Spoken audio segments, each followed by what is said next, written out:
Hello বন্ধুরা, তোমরা সবাই কেমন আছো? সবাইকে জানাই গৌরী দাস শর্ট চ্যানেলের পক্ষ থেকে অসংখ্য অসংখ্য ধন্যবাদ। তো বন্ধুরা দেখো, আমি একদম সাধারণ ঘরে গ্রামের পরিবেশে নিয়ে আমার এই ছোট ছোট ভিডিওগুলো তুলে ধরছি শুধু তোমাদের মনোরঞ্জন দেওয়ার জন্য। আমার এই ভিডিওগুলো যদি ভালো লাগে অবশ্যই তোমরা একটা লাইক, কমেন্ট আর সাবস্ক্রাইব করতে ভুলবে না।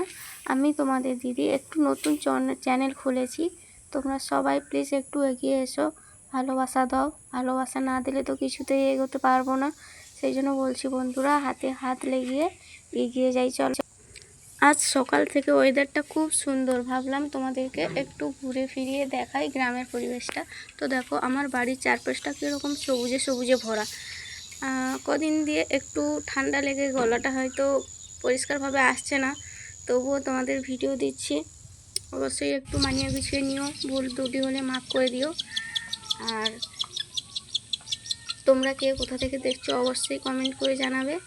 আর এটা কোন জায়গা থেকে করছি সেটা তো তুমি বুঝতেই পারছো। তোমরা একদম গ্রাম এলাকা, তোমাদের গ্রামের নাম কি বা শহর থেকে দেখলেও শহরের নাম কি অবশ্যই কমেন্টে জানাবে।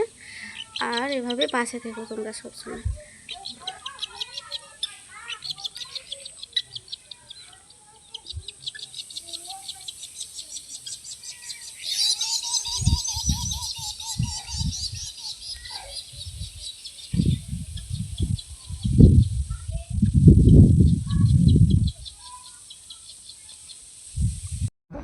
আমি লিখবো, দেখে তবে আমাকে ওকে সে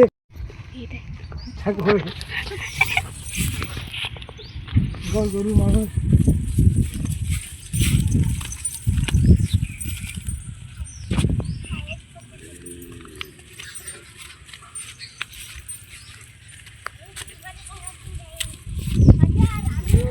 তো আজকে যাচ্ছি একটু মাঠের দিকে, বৃষ্টি হয়েছে আর ধান চাষ হবে। চাষগুলোর জন্য ভ্যান ধান বড় হয়ে গেছে, ভ্যান গাছগুলো সেইগুলো রেডি করতে হবে, তুলে রোয়ার কাজ শুরু হবে। তোমাদের কাদের কাদের রোয়া শুরু হয়ে গেছে অবশ্যই কমেন্ট করে জানাবে বন্ধুরা।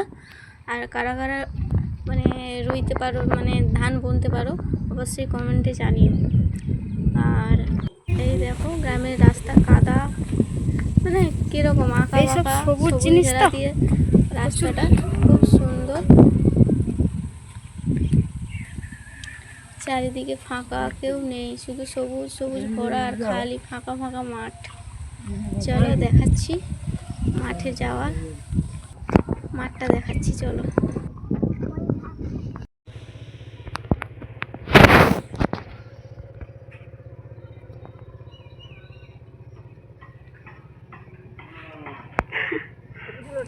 তো বন্ধুরা, এই যে এসে গেলাম মাঠে। এই আমাদের এতটা জমিন, এই সাইডে কিভাবে ব্যান ধান গাছ হয়ে গেছে, মানে একদম রোয়ার উপযুক্ত হয়ে গেছে। আর এই সাইডে বাগানের কিছুটা ছবি টবি তুললাম। এটা আমাদের না, পাড়ার একজনের, আমার যা সম্পর্কের হয়, ওদের বাগানের ভিডিওটা দিলাম। দেখো কেমন লাগছে এই মাঠ। আর ওই দিক দিয়ে